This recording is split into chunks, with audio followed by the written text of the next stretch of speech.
Eips, rapidinho aqui, ó. Você já conhece nosso irmão mais novo? O Plantão Cervejeiro é o primeiro podcast de notícias cervejeiras do Brasil, trazendo um formato dinâmico e direto ao ponto para te manter sempre por dentro do que rola no mundo da cerveja. Toda terça-feira tem episódio novo no seu agregador de áudio favorito. Dá o play e fique atualizado.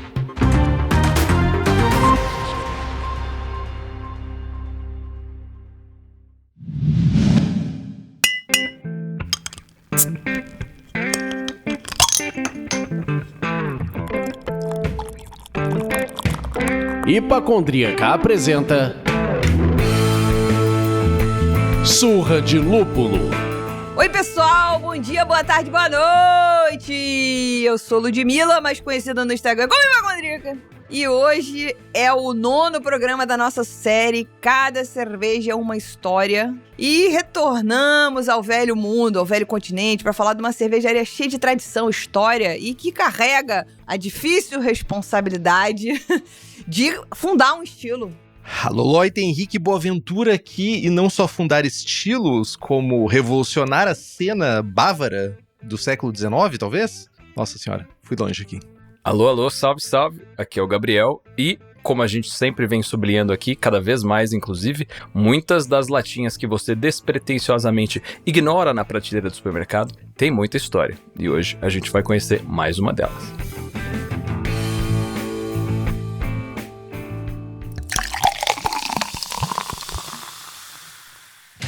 E a gente vai chegar começando a fazer aquela provocação básica, né? Então responde aí mentalmente. Toda quinta-feira você bate ponta aqui no seu agregador de áudio favorito para dar o play? Faz contagem regressiva esperando o programa sair? Ri das nossas piadas, até das ruins do Henrique? Se as respostas foram sim, então pronto, você já foi completamente seduzido ou seduzida pelo Surra de Lúpulo. Agora que tal chegar junto e fortalecer ainda mais esse projeto para garantir que ele continue no ar? Ao virar nosso mecenas, você entra no nosso grupo exclusivo no WhatsApp, participa de clube de vantagens com descontos em cursos, cervejas, eventos e ainda concorre a brindes e mimos especiais. Bora fazer parte dessa comunidade cervejeira? Acesse apoia.se/Surra de Lúpulo e garanta seu lugar. Agora, jovenzinho ou jovenzinha, se o bolso tá vazio, os caraminguás estão curtos, você ainda pode nos ajudar de outra maneira. Bora compartilhar o link desse episódio com alguém que também curta cerveja, história e dá boas risadas durante esse percurso. E não se esqueça de nos avaliar na sua plataforma de áudio preferida. 5 estrelinhas no Spotify, Apple Podcasts, Deezer e outras plataformas fazem uma diferença enorme pra gente. E o melhor, pra você é de grátis. Contamos com você pra fazer o Surra de Lúpulo chegar cada vez mais longe. Ainda não garantiu sua vaga no lado B? O Clube de Assinaturas da Prússia está de volta com edição especial só de IPAs. Todo mês você recebe uma IPA inédita, feita com base fixa e levedura diferente. E ainda participa de um encontro ao vivo para degustar, entender a receita e discutir a parte técnica com quem criou, especialistas da Agrária Malte e da Lallemand. Quer viver a experiência completa? As vagas estão abertas só até o dia 25 de julho. Corre no site da Prússia e garanta o seu lugar.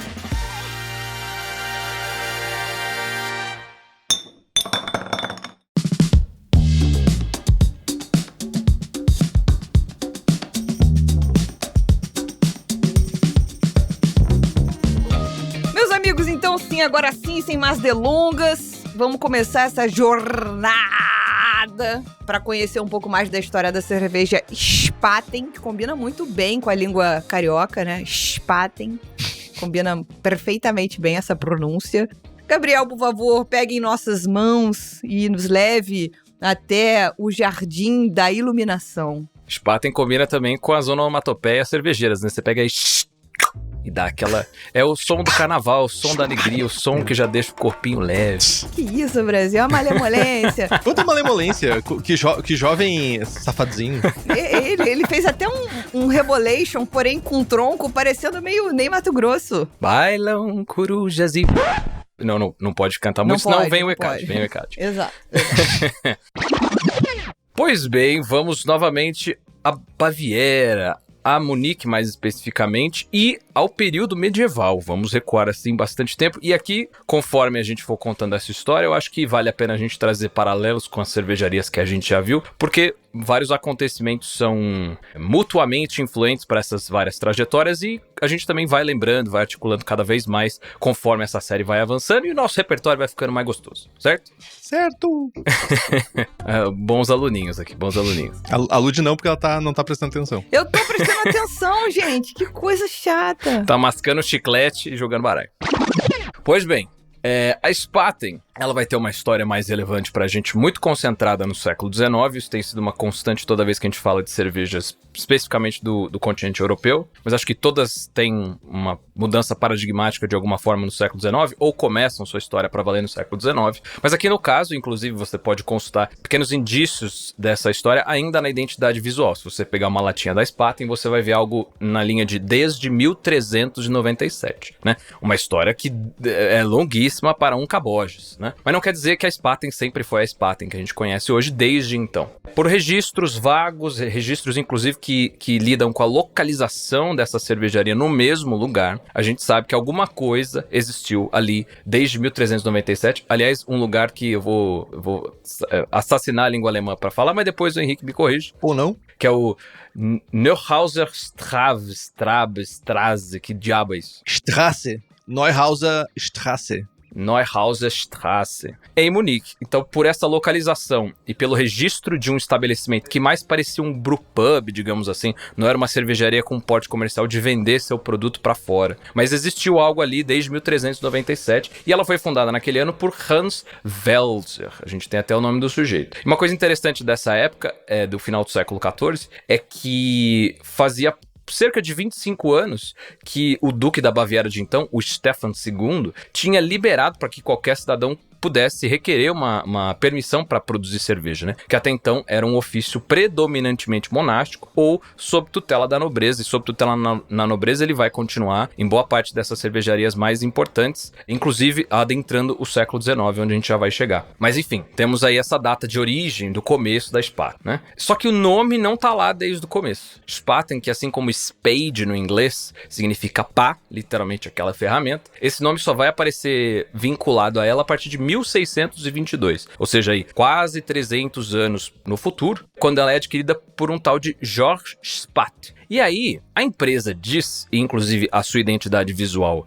indica isso, que o Spaten vem da pá, que era uma ferramenta importante no manuseio tradicional do malte, né? Isso, inclusive, é uma narrativa oficialmente adotada pela empresa. Mas também pode ser que ela tenha algum tipo de relação com o nome desse Georges Spaten, e havia mais de uma cervejaria sob a batuta desse sujeito que carregavam alguma forma de Spaten com algum prefixo em pontos diferentes. Mas, de novo, a gente está ancorado nessa mesma localização lá em Munique, que vai permanecer ao longo do tempo até o século XIX, até meados do século XIX, como sede do que viria a ser a Spaten como a gente conhece hoje. E aí, né, o nome vem no século XVII, mas a logo que adota de fato a pá, ela vai ser desenvolvida em 1884 por um designer que era muito requisitado na cena cervejeira de Munique, o Otto Hupp, mas a gente tem essa continuidade um pouco quebrada dessa ideia, desse nome, de novo ancorado sempre nesse mesmo lugar. E era uma cervejaria miudinha, o que vai implicar com que a gente não tenha grandes registros sobreviventes, não vai ter muita gente falando sobre ela pra gente ter essa opinião de terceiros e tal. Então, digamos que, né, do século XIV até o começo do século XIX, é uma história muito fragmentada, que permite, no máximo, a gente só fazer essa inferência de que é a mesma cervejaria, é o mesmo estabelecimento, que vai passando de mãos, vai sobrevivendo com essa função primária, né? Mas aí chegamos, finalmente, no século XIX, em que muita coisa vai acontecer. Muita coisa vai acontecer. Parece propaganda, né? Diz assim, aguarde, no século XIX a coisa vai mudar. Nos próximos capítulos, você vai ver como o mundo da cerveja foi revolucionado com grande contribuição da cervejaria Spaten. Ele não muda, ele capota. Depois dos nossos comerciais. É mentira, brincadeira. Fique conosco, não saia.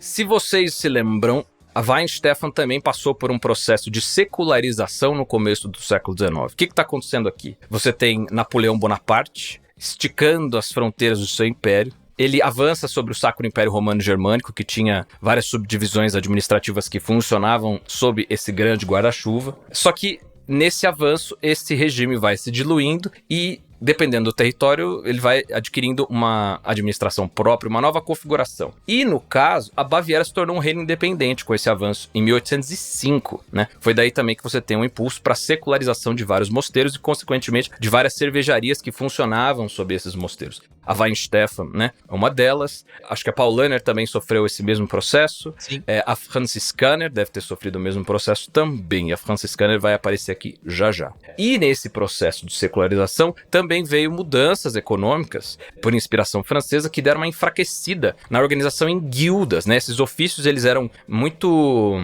corporativistas, digamos assim, que estipulavam regras entre si, coleta de impostos específicas para si, isso em acordo com a administração estatal do seu local específico e tal.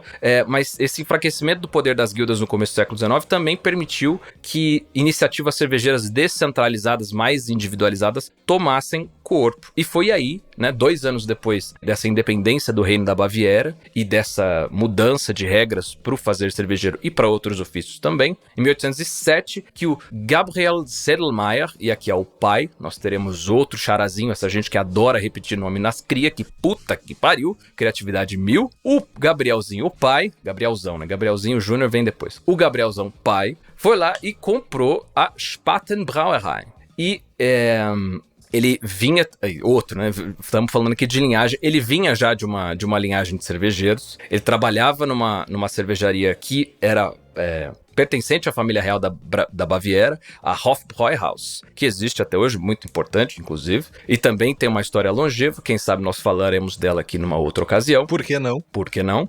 E com essa experiência, tanto de família quanto de ofício, ele decidiu se aventurar por conta própria e comprou essa Spaten Brauerei em 1807. E num momento muito peculiar, né, porque a gente vai ver que ela vai ter uma relevância muito grande no decorrer do século, mas nessa época, das 52 cervejarias que existiam em Munique registradas, né, pagando impostos, tudo funcionando direitinho, ela era a menor e a menos expressiva. Então, a gente vai ver que essa mudança de gestão vai ser muito impactante para a recolocação dela nessa cena que já era tradicional e já era muito importante. E também é importante ressaltar também que nessa época e antes disso, e por um tempo depois também, era muito comum o fato de tu ter cervejarias menores de bairro. Na Alemanha ainda, em muitas cidades ainda é comum isso, ter cervejarias menores de bairro que operam num raio muito curto. Então não era incomum ter cervejarias pequenas, apesar de que aqui estamos falando da menor de Munique, mas esses grandes conglomerados ou esses grandes conjuntos de cervejaria que hoje em dia a gente vê por aí vendendo aos milhões e milhares de hectolitros por mês, é uma realidade muito mais recente, assim, é muito mais perto de nós do que olhando para o passado. Olhando para o passado, a gente vê mais cervejarias pequenas produzindo volumes menores para atingir geralmente um bairro ou bairros próximos à cervejaria. Então, por isso que tem também, se a gente for pensar que hoje Munique não tem nem perto disso de cervejarias, também é um reflexo, né? As cervejarias maiores tomam mais conta de mais regiões e, consequentemente, as menores têm menos espaço. Com certeza. Eu acho que, diante desse traço que é bastante comum, eu acho que as peculiaridades da Spaten é que são bastante notáveis, né? É o fato dela ter sobrevivido tanto tempo num porte tão diminuto e ainda assim você ter algum lastro documental que dê pra cravar que é o mesmo empreendimento durando tanto tempo e que ela teve uma metamorfose de porte, né? Em questão de décadas no século XIX. A gente fala aqui, né? A gente tá sempre examinando cervejarias que sobreviveram a todas as agruras do tempo e tal, e por isso que a gente consegue falar delas e não outras que ficaram pra trás e perderam registro, perderam lastro. E aqui eu acho que a singularidade dela é justamente ter sobrevivido por tanto tempo, sendo tão pequena e ter dado um salto tão grande.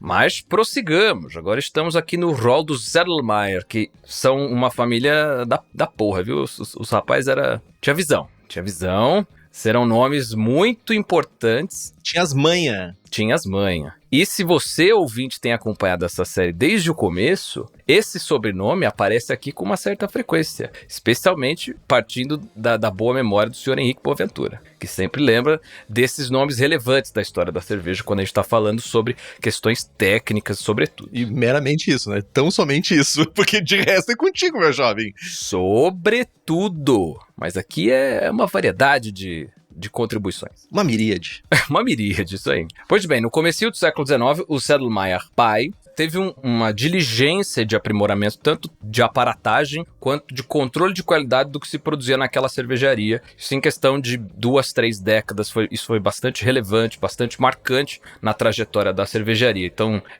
se não me engano, foi ele que começou a aplicação de termômetro para o controle de temperaturas um pouco mais direto, mais detido, mais deliberado ao longo dos processos de produção. Foi ele o que importou o primeiro forno Wheeler, né, de secagem em torra de malte, vindo da Inglaterra em 1818, que foi um avanço no controle desse processo de manuseio do malte muito importante. Vai ser evidenciado com as contribuições da Spaten mais por meio do século. Ele também instalou um pequeno laboratório de testes, então você vê um cuidado deliberado com tudo que se produz, com cada passo, até o produto final. Então, em cerca de 10 anos de gestão, ele fez a cervejaria crescer em reputação e em porte, né? Inclusive, chegou até a expandir o raio de vendas para o exterior, exportando inclusive barris para a Inglaterra. Se a gente se lembrar, por exemplo, da Duvel, a exportação ela ainda para países vizinhos, né? A própria Weihenstephan não era uma cervejaria de um amplo porte de exportação.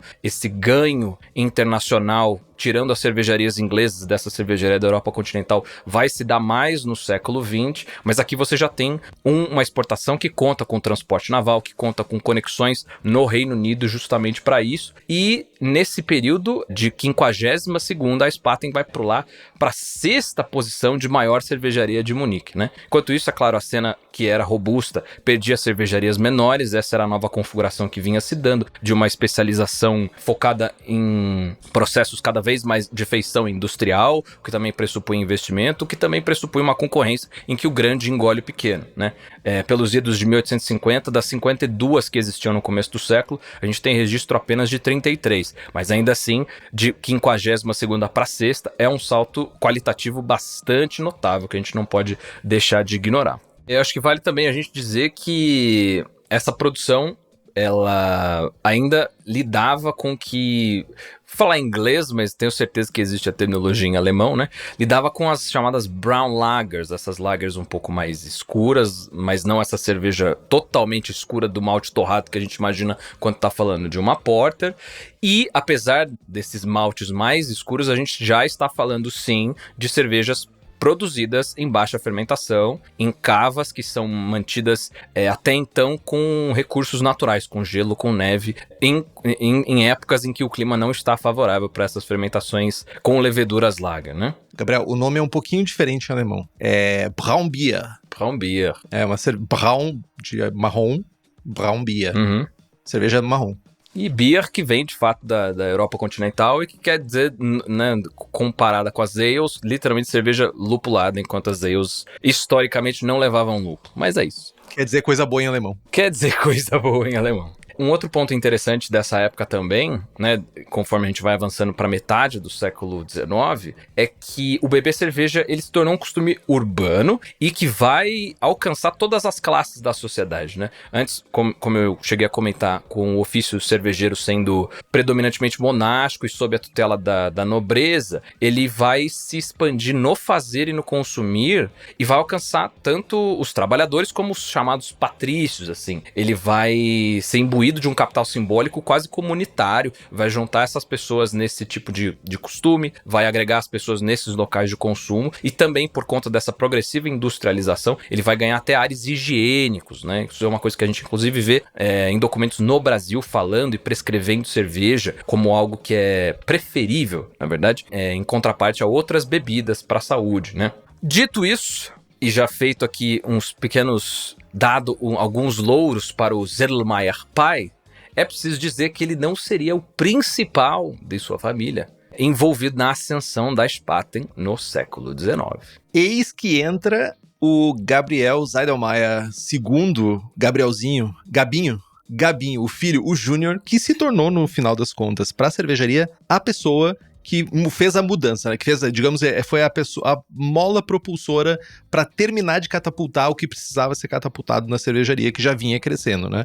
Esse jovem formado cervejeiro, mas que também era versado na engenharia, muito importante, na sua juventude, um jovem cheio de ideias, sabe? Sabe aquele nosso rolê, o rolê do jovem hoje, pegar sua mochilinha e viver o mundo? Cheio de ideias e sonhos, né? Até que o mundo pisa nesses sonhos. Exatamente, fedendo provavelmente, inclusive. Gabizinho pegou sua mochila e foi viajar pela Europa, muito porque seu pai disse, vá, e porque provavelmente seu pai disse que tem dinheiro, né? E ele foi ali, entre a década de 1820 e 1830, ele foi viajar para se aprimorar no ofício de fazer cerveja em vários pontos da Europa. E quem estava junto com esse jovem era um austríaco que a gente já mencionou, se eu não estou enganado, ele em algum outro programa, e talvez vamos mencionar em outro programa, esse nome é muito importante, que é o Anton Dreher, que é um sujeito importantíssimo, porque ele foi o responsável pelo desenvolvimento do estilo Vienna Lager, lá na Áustria, mais lá pro outro lado um pouquinho mais para as direitas lá do mundo, tava ele lá desenvolvendo um novo estilo de cerveja, mas isso aqui é para outra história, outra cerveja.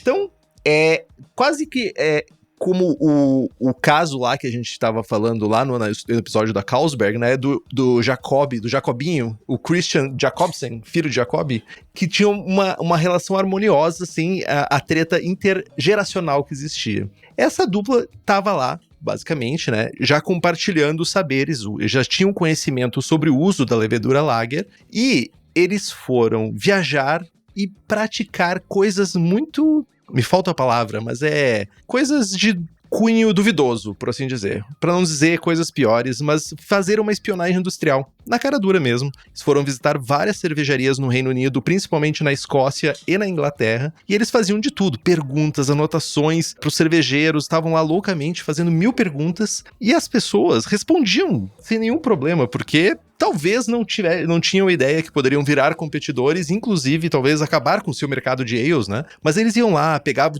Eles tinham também uma carta de recomendação de um doutor londrino, assim, falando assim, vai lá, recebe esses moleques, são gente boa. Era do Bass, agora que eu não me lembro, ele era do cervejeiro da Bass, eu não me lembro se não era ele. Eu não me lembro, lembro. Uma carta de recomendação de um senhor londrino é ótimo, tipo do Sherlock Holmes. Não, era um doutor, ele assina como doutor, é isso que eu lembro dessa informação. E aí... você chega com as portas abertas por conta dessa credibilidade e faz uma sacanagem da boa. Não, e eles fizeram totalmente sacanagens, desde roubar amostras com dispositivos totalmente inspetor bugiganga, tipo uma bengala oca pra pegar mosto e fazer análises depois, até mesmo a roubar alguns documentos, né? Alguns poucos documentos que foram copiados, surrupiados, talvez, não sabemos chegar nesse ponto exatamente.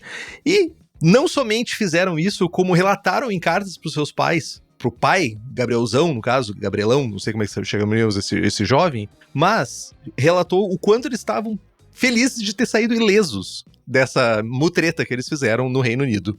E essa viagem, ela também gerou um intercâmbio tecnológico, ou melhor dizendo, uma transferência de tecnologia, porque, basicamente, eles levaram a levedura Lager para lá também, tiveram acesso, compartilharam a levedura Lager, e eles absorveram muitas informações que estavam sendo desenvolvidas naquele período no Reino Unido, que são muito importantes pro futuro da Spaten. E aí, a gente precisa entender, antes de se aprofundar mais na história, a gente precisa entender o que era fazer cerveja na Baviera naquele período que a gente está falando aqui, 820, 830, até os anos 1840, provavelmente. Grande parte das cervejas eram cervejas marrons, eram cervejas mais escuras por causa de processo de malteação, processo de secagem, levava fogo, tinha pouca padronização da produção do malte, justamente por causa da falta de equipamentos para medir temperatura e tudo isso. E a cerveja seria mais próxima do que a gente conhece hoje como uma Munich Dunkel. E tem uma outra coisa que a gente acha que, não, porque tudo era marrom. Não é bem assim, é um parênteses importante aqui. Tinham métodos para gerar maltes mais claros. Essa que é a grande verdade. Desde talvez do século XVI ou XVII já eram feitas cervejas claras na Alemanha. Só que o grande problema é que esse método de produção era muito lento, muito caro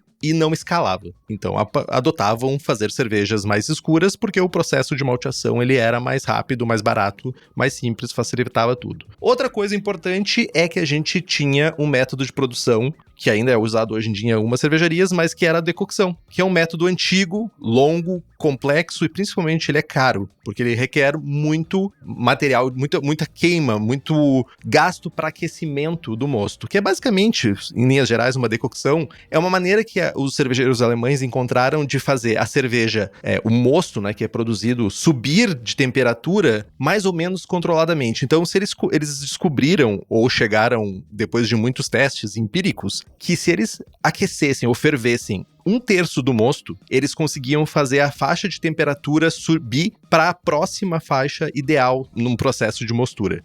Aí então eles faziam 1, 2 ou até mesmo 3 vezes e eles conseguiam passar por várias faixas de mostura que geravam a cerveja do jeito que eles queriam. Outra coisa também importante é que aferir a quantidade de açúcar no mosto, que é o que depois vai gerar a quantidade de álcool na nossa cerveja, ainda era muito precária e também não tinha outros processos que auxiliassem a ter uma padronização, ou seja, com a mesma quantidade de malte, às vezes não era gerada a mesma quantidade de cerveja ou a mesma quantidade de álcool na cerveja. E também, como o Gabriel brilhantemente trouxe, existia uma dependência enorme de gelo natural, porque tanto o resfriamento quanto o lagering, que era o processo de armazenagem e de longa maturação das cervejas, precisava de frio. E eles usavam basicamente cavernas como depósitos de gelo para a gente conseguir fazer a cerveja do jeito que a gente espera. E isso era uma dependência total do clima, não tinha um controle também. Basicamente coloca gelo, coloca cerveja. O que acontecer, aconteceu.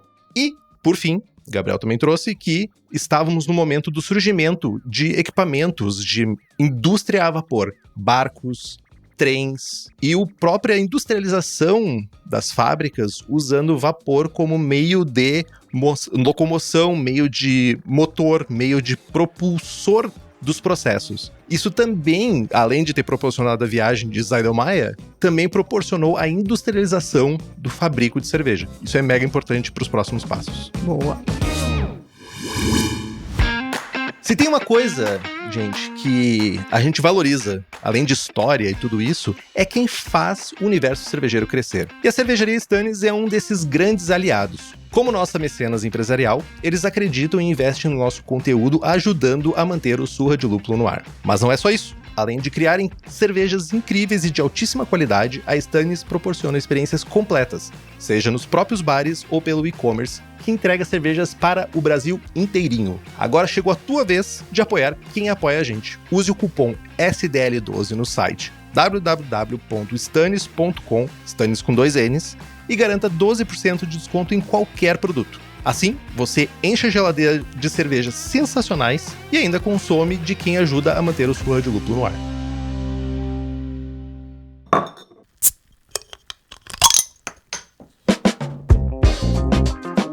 Muito bem, muito bem. A gente tá aqui passando por toda a história da Spaten, desde o seu início lá em 1397, até a aquisição que de fato começou a mudar a vida da Spaten com o Gabriel Pai. Mas agora a gente vai entender que esse espião de meia tigela, né? Esse jovem que ficou vagando pelo mundo, esse Nepo Baby, aliás, muitos Nepo Babies Só Nepo Babies. Na história da cerveja dessa época, né? Então vamos falar um pouco, Gabriel, da história do seu xará, do Juninho, que não é o pernambucano. Gabinho. Seu Demai, segundo na história da Spaten. O que ele fez de fato, né? O que ele agregou nesse camarote com a bebida que pisca? A pá que pisca. Spaten. O Gabi Júnior não bate falta, mas meteu várias bolas no ângulo, né? Pois bem, a gente vai aqui, de fato, chegar na pessoa que foi uma grande responsável por terminar o trabalho que o pai fez para reerguer a Spaten, mas mais do que isso, uma pessoa que influenciou, além da própria marca, o ecossistema cervejeiro do que a gente hoje conheceria como escola alemã, e que de certa forma impactou a cena cervejeira global, com repercussões até os dias de hoje, né? Então, o Zeidelmeyer II, o Gabe Jr., o Gabrielzinho II, ele, depois de fazer a sua tour de aprendizagem, a sua espionagem industrial, rapaz malicioso, né? Coisa feia, mas agora a gente vai bater pau pra ele. Ele vai assumir a Spaten ao lado do irmão, o Josef, na ocasião de falecimento do pai, Big Gabe, em 1839, né? O Yosef, guardemos esse nome, não vai ser tão importante aqui, mas assim como sempre tem treta, aliás, coisas que se repetem, né? Famílias de pais e filhos e netos que têm mesmo nome, mesma profissão, mesma inclinação na vida e treta interfamiliar. Eles não tinham redes sociais, né, Gabriel? Por isso que eles faziam isso. Não tinha rede social, é verdade. Ô, Lud, imagina se tivesse TikTok e não tinha cerveja. Só dando shade na empresa do irmão, assim, né? Falando mal. Imagina fazendo perfil falso. Fazendo perfil falso. Xingando muito no Twitter. Gabizinho II, o nome do perfil. O Little Gabe, inicialmente com o irmão, o Yosef, que 3 anos depois vai zarpar e vai se tornar um rival trabalhando com outra cervejaria, inclusive assumindo a dianteira dessa cervejaria. Eles assumem a Spaten em 1839 por conta do falecimento do Gabe pai. E aqui a gente já começa a ver de uma forma mais expressiva tanto a continuidade das reformas, pequenas reformas que o Gabe pai fez, quanto novas implementações que vieram na bagagem do Gabe Jr. depois da sua viagem. Por exemplo, além dos testes das amostras roubadas na Escócia, houve uma continuidade de um trabalho de controle maior sobre o manejo do malte, que já vinha do Gabe pai, mas que foi de fato implementado numa receita com total deliberação desde 1835 pelo Gabinho, né? Então ele começa a pôr em prática essas técnicas de manejo para obter um malte com uma torre específica, seco por uma metodologia que não vai fazer com que ele tenha outras características sensoriais, como por exemplo, uma defumação, né? Coisas que você não quer para o resultado final da sua cerveja. E depois de 6 anos de teste, ele vai apresentar na Oktoberfest de 1841 a Marzen. A Marzen, que hoje reconhece como a cerveja da Oktoberfest, mas aqui foi uma primeira apresentação feita com maltes pale, né, inspirados por essas influências inglesas com as quais ele e o Anton Dreher entraram em contato na viagenzinha de aprendizado, e sendo uma cerveja pioneira no alargamento de possibilidades dessas cervejas germânicas nesse sentido, com uma manipulação mais moderna dos maltes, pensando na obtenção do perfil que você quer lá na frente. Excelente. E a Märzen, ela tá muito mais próxima de uma Viena. Märzen, tá vendo? No hablo alemão, tô me tomando no cu, né? Enfim. Mas tu fala uns 18 idiomas, cara. Deixa eu me dar bem num.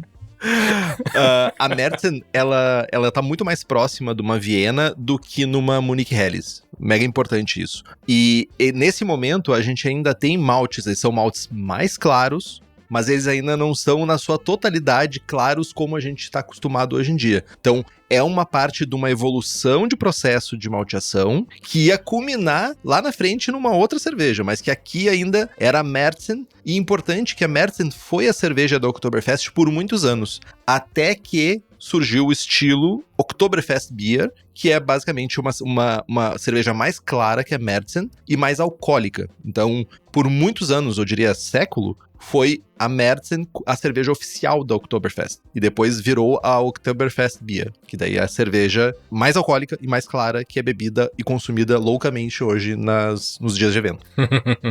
Muito bem. Uma coisa, é legal pensar nesse lance do malte pale, porque aqui no Brasil, quando você tem esse começo de importações de cerveja gringa e um consumo de cerveja mais sistemático, você tem a listagem de cervejas brancas e pretas. E faz todo sentido você simplesmente só se apropriar desse linguajar, o que para hoje nos pareceria estranho, mas você pensar na diferença entre uma porter e uma pale ale de qualquer estirpe que ela seja, existe uma diferença cromática que você pode apartar entre claro e escuro, mas não é o claro, né? É claro em comparação ao ponto mais distante da escala cromática e comparado também nos resultados que você tem de um manejo mais deliberado do malte, desse malte que chega nesse ponto que você quer sem passar. Um malte mais pálido do que o malte torrado, que vai para essas outras cervejas um pouco mais antigas britânicas, né? O malte não tinha padrão, na verdade, é um malte menos padronizado. O nível de palidez do malte também está relacionado ao processo e ao quanto o processo estava aderente com os parâmetros finais desejados. É igual aquele pó de café vagabundo que você passa e dá um suco de cinzeiro, né?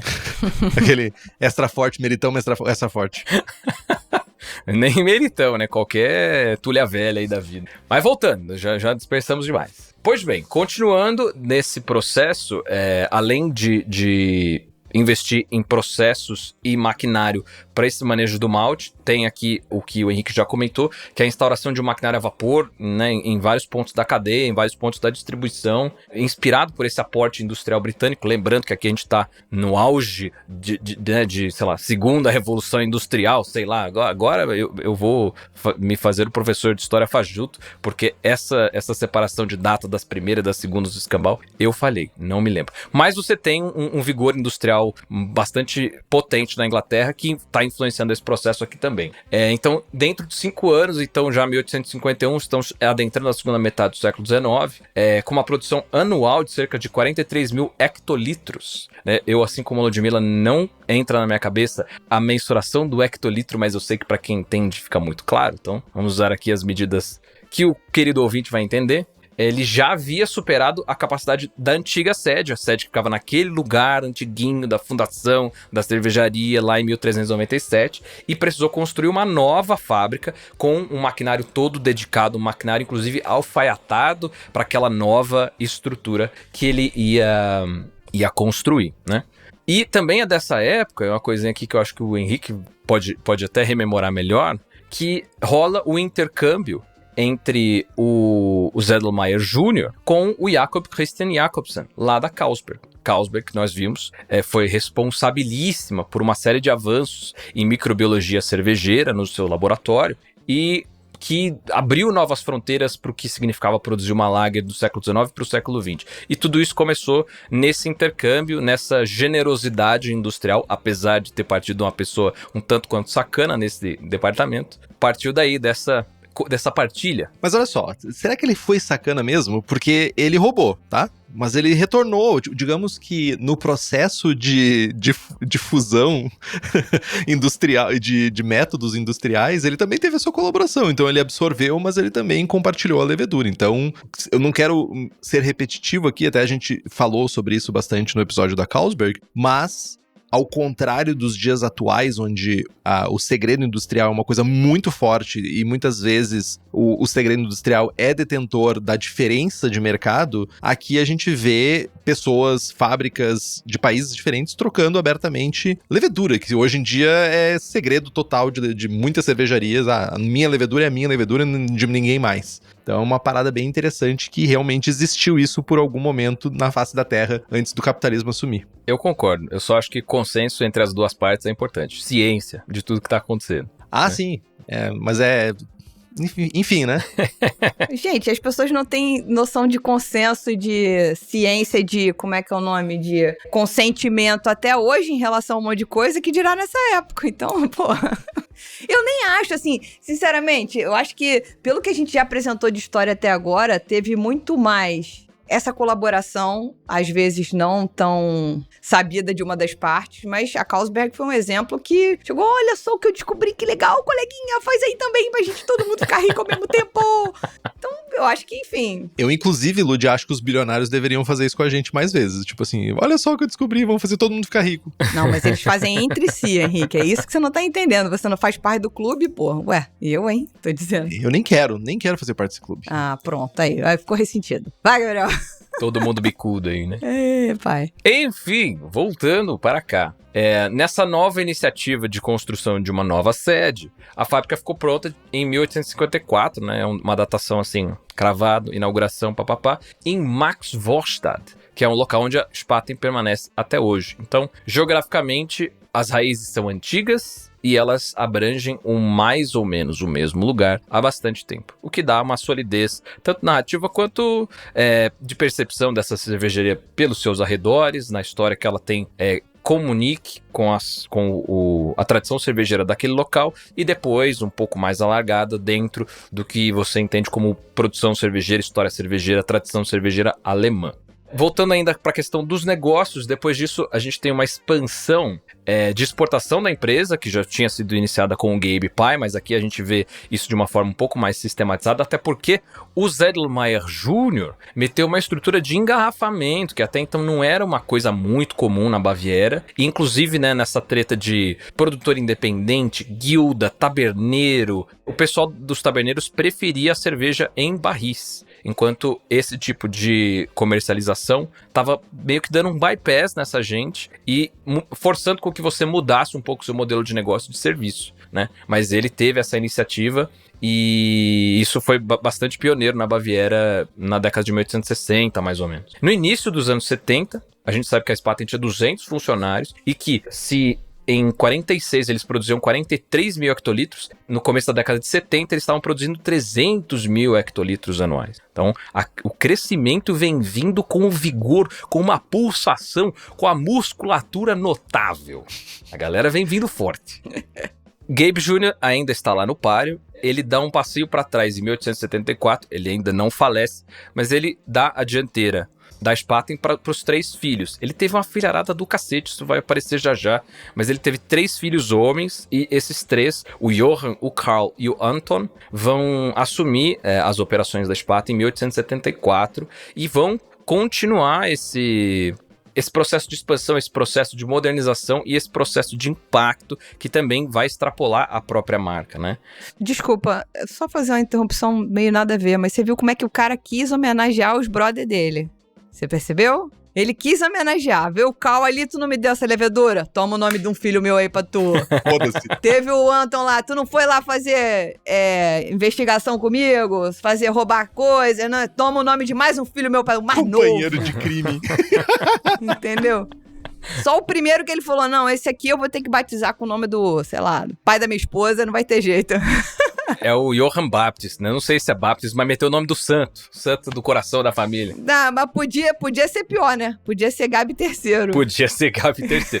Me admira que não tenha havido um Gabi III. Pois é. Vamos lá. Mas boa. Tanta coisa, eu deixei passar essa aí. Uma ótima conexão. É tributo, né?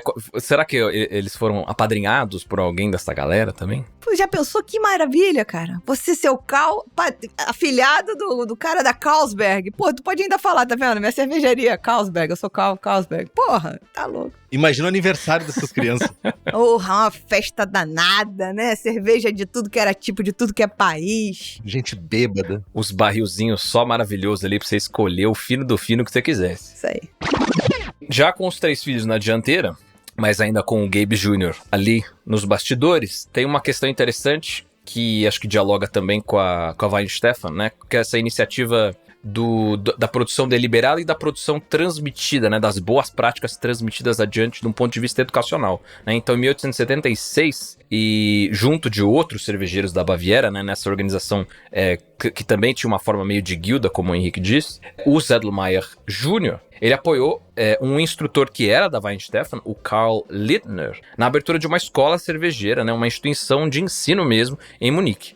Isso, se a gente lembrar da história da Weihenstephan, eram passos que também vinham sendo dados ali, inclusive na aglutinação da faculdade, que misturava faculdade agrícola com técnico em cervejaria e depois ia dar a envergadura para a instituição que a gente encontra lá hoje, né? E por fim, acho que é um bom ponto final nessa contribuição dos filhos e netos do primeiro Sedlmayr, pouco mais de 5 décadas depois da introdução da Märzen naquela Oktoberfest de 1841, né, felizmente ou infelizmente, só para dar um marco cronológico aqui, um pouco depois da morte do Sedlmayr II, que aconteceu em 1891, a gente vai ver a criação do Munich Helles, esse estilo glorioso, que inclusive é o estilo que você encontra nas latinhas de Spaten hoje no supermercado, num ponto que a Spaten já era a maior cervejaria de Munique. Um fato importante que eu tava tentando catar onde enfiar ele, e eu acabei de achar, é que tu falaste sobre a nova fábrica que foi erguida, né, dentro de Munique e permaneceu dentro de Munique.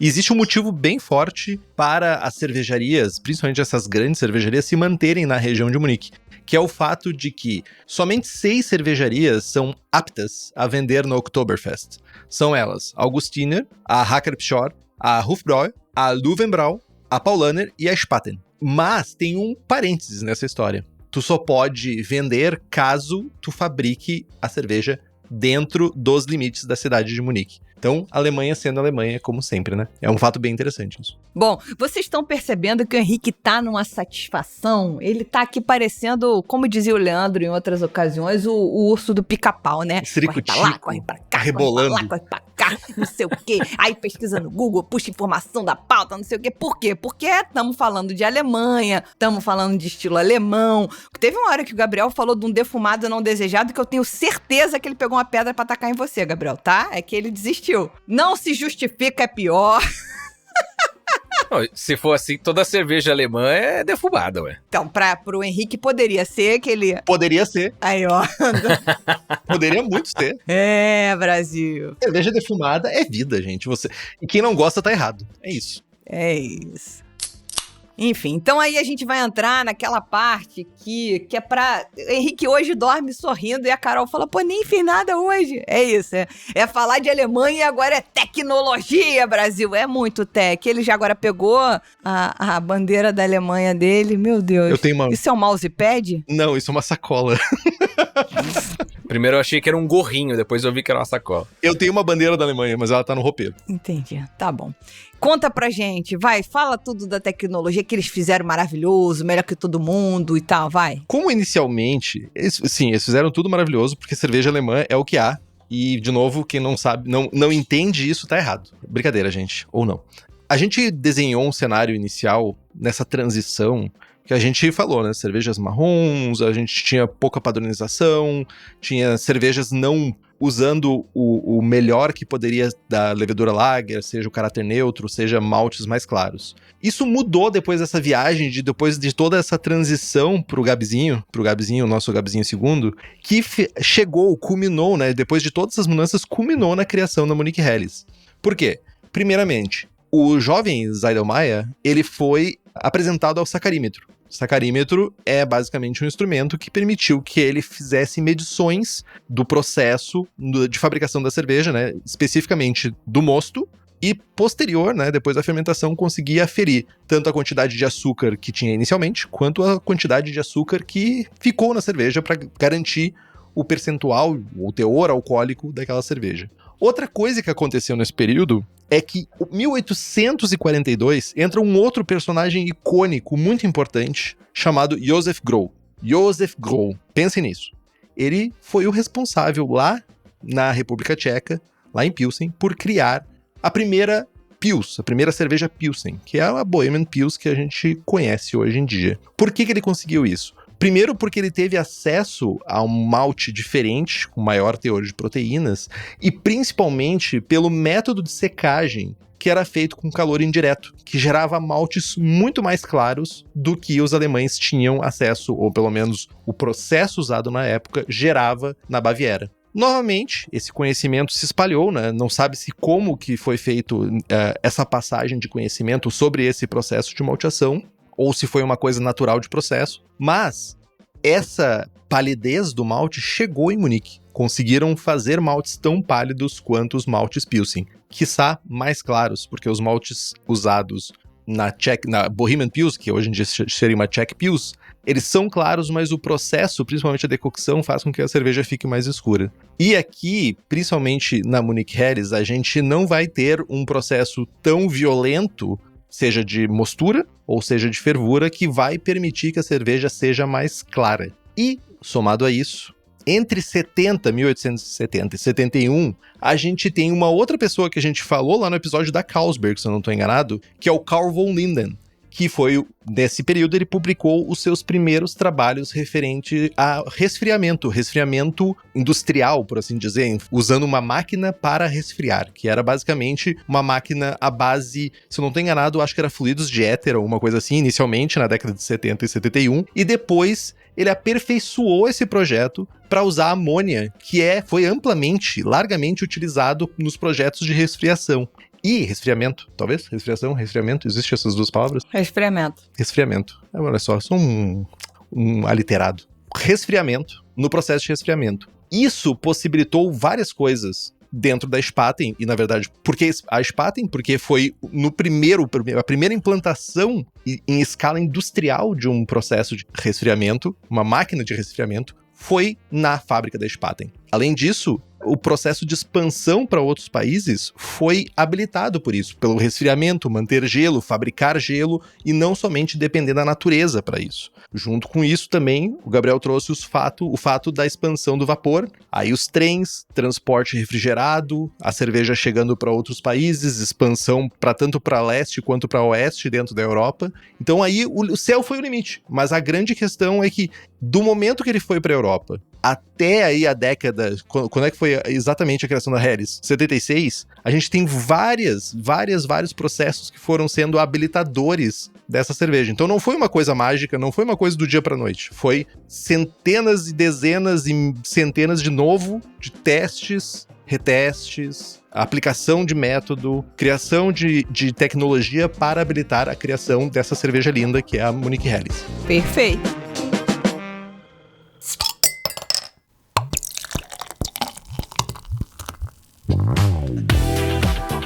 Depois desse momento importantíssimo sobre toda a escalada industrial que a Spaten fez e etc., essa exaltação com a bolsinha alemã, a gente vai chegar agora no que como foi a vida da Spaten no século XX. E aí, Gabriel, mais uma vez, vai nos guiar pelas veredas do conhecimento. Aqui eu tenho que mobilizar uma fofoca, né? Porque o século XX, digamos, ele não é tão favorável para a Spaten como foi o 19. Ah, mas também não pode ser só sucesso, né, mano? Porra, mano. Pô, cara, é porque eles não fizeram pacto com o Satanás, né? A dúvida você vê, é só Ascension. Mais ou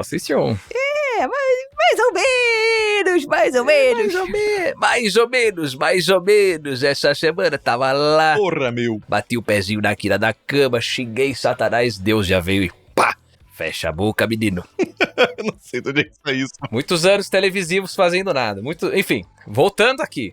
Já rolou spoiler aqui de uma treta entre irmãos, mas na finalização do século XIX e no adentrar do século XX, a gente tem outra treta que não é bem uma briga, mas é uma consequência de uma decisão mal calculada. E aí, né, demos todos os louros possíveis para o Sedlmayr Jr., mas aqui, no seu leito de morte, nas suas horas derradeiras, ele fez um puta cálculo errado da gota.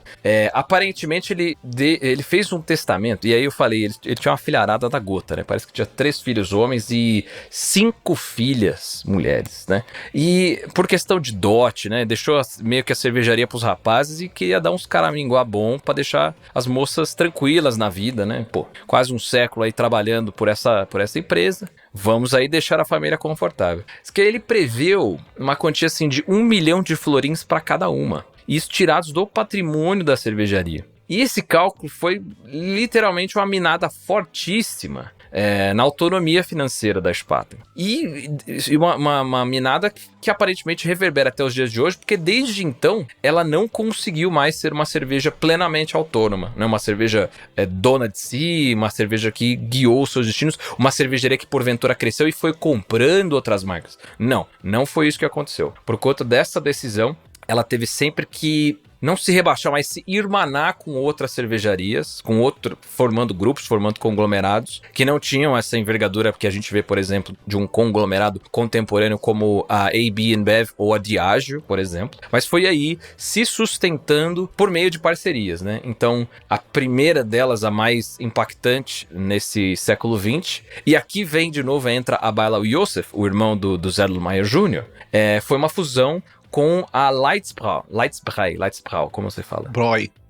Seria Broi, mas eu acho que Broi seria mais correto. Broi. Leitzbrau, que estava sob a batuta do titio Yosef, né? E aí, dali, a gente tem a configuração da Spaten Franziskaner Leitzbrau, isso em 1922. A partir daí, essa é a continuidade da história da Spaten ao longo do século XX, passando pelas mesmas agruras que a gente vai ver que assolaram, no geral, as cervejas em guerras mundiais, os impactos específicos dessas cervejarias na Alemanha, obviamente. E aqui tem um caso, né? A Märzen, que foi associada com a Oktoberfest e que eu acho que depois meio que deu a blueprint, o modelo, a planta, a receita, porque depois acabou sendo desenvolvido como Oktoberfest Beer, é a Märzen do Yosef e não a Märzen do Gabriel. Por quê? O jovenzinho com muito recalque do seu irmão e do seu pai, quando já estava na Franziskaner, ele foi lá e em 1872 apresentou a sua Märzen. Märzen é aquela cerveja de março. É uma cerveja produzida acho que no comecinho da primavera, vai lá e depois você consome em outro momento do ano, né? É isso. É isso. E... Pra dar um recalquezinho, né? Tá usando o mesmo nome, mas pra se posicionar, pra se diferenciar da Spaten, ele vai vender a cerveja dele como feita à moda de Viena. A moda de como os Dreyer faziam. Então ele vai lá e apresenta quase como se fosse uma alternativa de outros Erlenmeyer pra essa cerveja que vinha ganhando esse espaço numa festa que já tava tradicional em Munique. Deu um duro, né? Tomou uma ceva do Dreyer. Tomou a ceva do Dreyer. Casos de família gostoso rolando aqui, mas a Spaten vai aí minguando aos poucos e tal. Me disse que alguém pegou a referência da publicidade do Deu um duro, toma um Dreyer, né? Eu tava aqui tentando lembrar de qual era o Tome além do... Eu queria lembrar do Deu Duro, que aliás é isso, né, cara? Nada como esses conhacão aí, né? Enfim, dessa mesma época, a gente tem a cunhagem de um dizer marqueteiro bastante marcante, que inclusive estampa rótulos da Spaten até hoje, que é o... Henrique, por favor, não vou nem me arriscar, se você pudesse fazer essa gentileza pra nós. Não é tão diferente. Las dir Raten trinken Spaten. Basicamente, um conselho, beba Spaten. Coisa bem assim, uma prescrição impositiva. Basicamente diz Spaten. Blá blá blá Spaten. Não. É um conselho, ou eu te aconselho, beba Spaten. É um conselho impositivo, é quase coercitivo. Se fosse aqui no Rio pega a visão, bebe Spaten. Pega a visão. Mira, chico, mira. Beba la Spaten. Olá, que tal? Meu Deus, lá na Bomboneira isso. Enfim, essa frase foi cunhada em 1924 e, pelo menos no portfólio disponível na Alemanha, ela ainda está estampando rótulos. Eu não sei se isso foi trazido aqui no Brasil, até porque a identidade visual da cerveja aqui ela é um pouco diferente, né? Mas enfim, caminhando ao longo desse século, as guerras mundiais elas vão dar aquela comprometida na economia alemã. A Alemanha sofre sanções fortíssimas depois da Primeira Guerra Mundial. Inclusive tenta pagar uma dívida uma dívida compensatória para países invadidos, né? Tem o Tratado de Versalhes, você tem grandes impactos no mercado doméstico e que vão impactar essa cena também. E especialmente depois da Segunda Guerra Mundial, você tem basicamente um bloqueio em aspirações internacionais das principais cervejarias alemãs, sobretudo as de Munique, que são essa regiãozinha que a gente está se atentando aqui. E aí a gente cita como exemplo a Spaten Franziskaner e a Lowenbräu.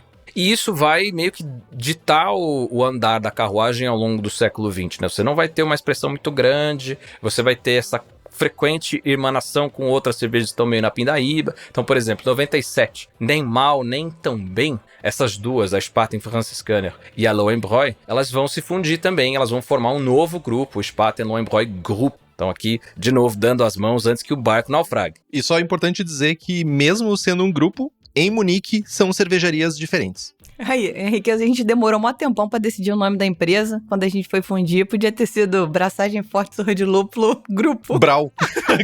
Pois é. Grupo. Puta merda. Só pra dar um chance. Grupo Surra de Braçagem. Tem o Surra Forte, Grupo. Surra Forte Grupo seria muito bom, né? Surra Forte, que isso? É um clube da luta oculto, né? Uma surra vai saber do quê. Lúpulo Forte, foda-se. Vai, Brasil. Enfim, e aí essa tendência ela vai desembocar em 2003, né, quando o Spaten Lowenbräu Group vai ser adquirido pela belga Interbrew. A Interbrew que é um tanto familiar a nós, porque no ano seguinte ela vai se tornar a AB InBev, que obviamente incorporou a gloriosa Ambev sob seu guarda-chuva e hoje é o maior conglomerado cervejeiro do mundo, e é por isso que a gente tem a Spaten disponível aqui no Brasil também, por conta dessa linkagem com esse grande grupo, né? Só aí, então, a gente vê também uma abertura de uma avenida internacional para distribuição sistemática de produtos da marca que, de tão relevante no século XIX, acabou se tornando, né, uma cerveja predominantemente regional, com uma história, mas com um porte um pouco mais tímido. Sem a cagada do Gabi Júnior, não tinha Spaten no Brasil, é isso que tu tá querendo dizer? Sem colocar ela um pouco no buraco, ela não desembocaria nesse grande conglomerado. Talvez ela fosse uma cervejaria com uma autonomia maior, que teria comprado outra cervejaria, se expandido, feito mercado em outros cantos. Seria talvez como a Carlsberg, que não chega aqui porque fez o seu quinhão de mercado em outros cantos, né? Ou tivesse um nome bem maior do que tem, né? Do que tinha antes ali. Spaten, Lowenbräu, Weihenstephaner, tipo, Gruppe.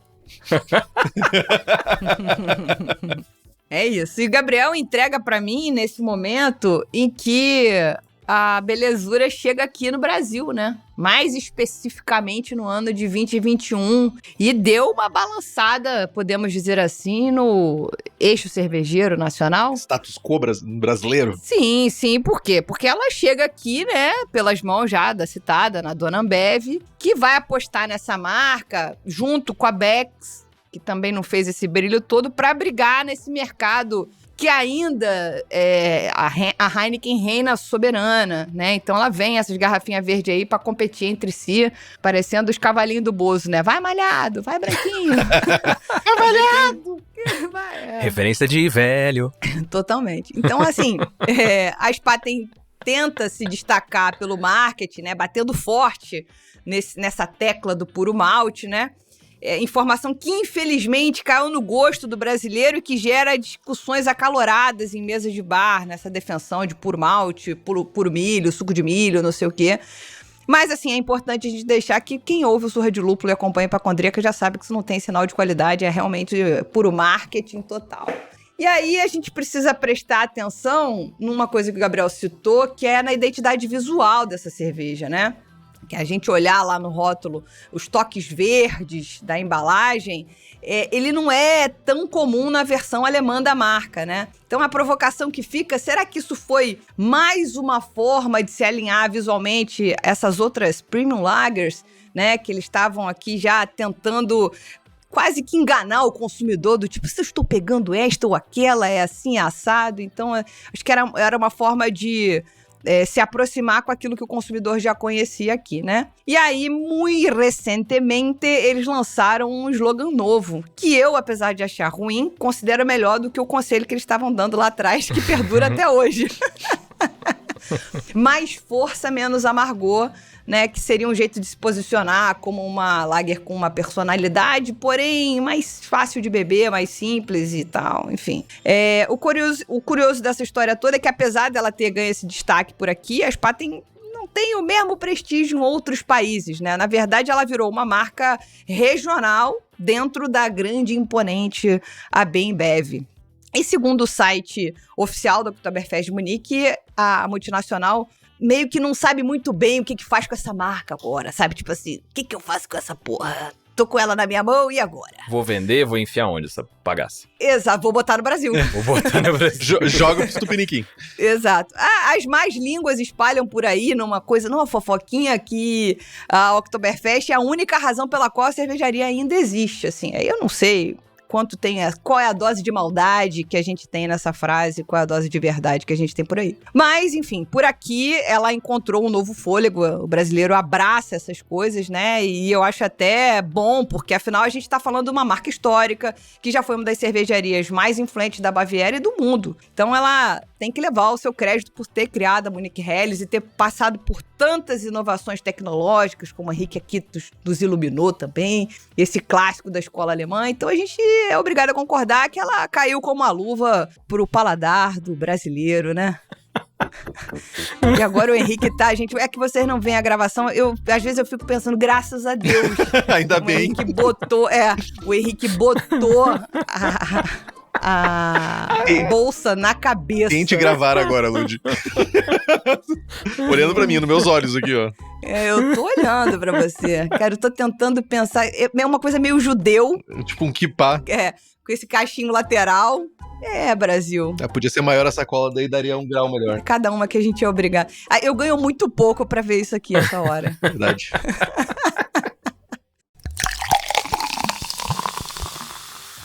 Bom, pra gente, chegando naquela parte de falar de portfólio, né? Aqui no Brasil a gente tem a Munich Helles. Na Alemanha, Henrique, você quer falar? Munich Hell? É isso? Munich Helles. É isso. É a mesma coisa. A Oktoberfest tem a terminação Ator, é isso? Que é a Doppelbock? Exato, tem a terminação Ator. Optimator. Tem a Pils e a álcool frei, que pra mim é o álcool freado. Essa é a melhor tradução. Mas é sem álcool. E, no final das contas, é o processo que eles usam, né? De parar a fermentação. Exatamente. Aí dá um cavalinho de pau na fermentação. Para o... Bom, existem também os produtos da Franciscaner, mas eles estão diluídos no grande portfólio da Bembev desmembrados dentro da Spaten. Isso é mais ou menos o que a gente tem de portfólio.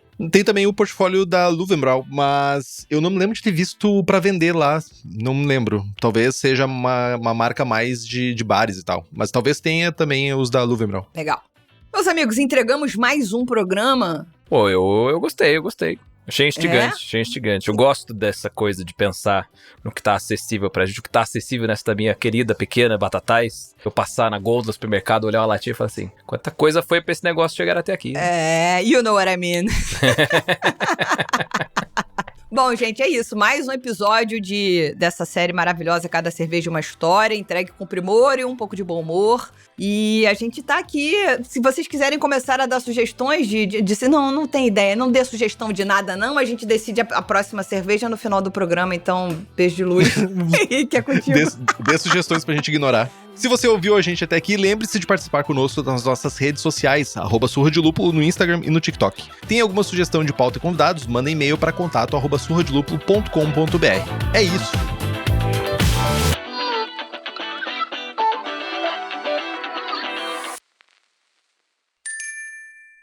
Beba local, beba com moderação. Este podcast é produzido pela BAC Produções e Comunicação e está disponível no Spotify, YouTube ou na sua plataforma de áudio preferida. Na nossa equipe, contamos com a colaboração de Henrique Boaventura, Ludmila Almeida, Gabriel Gurian, apresentação, redação, blog, e Rubens Reis na edição.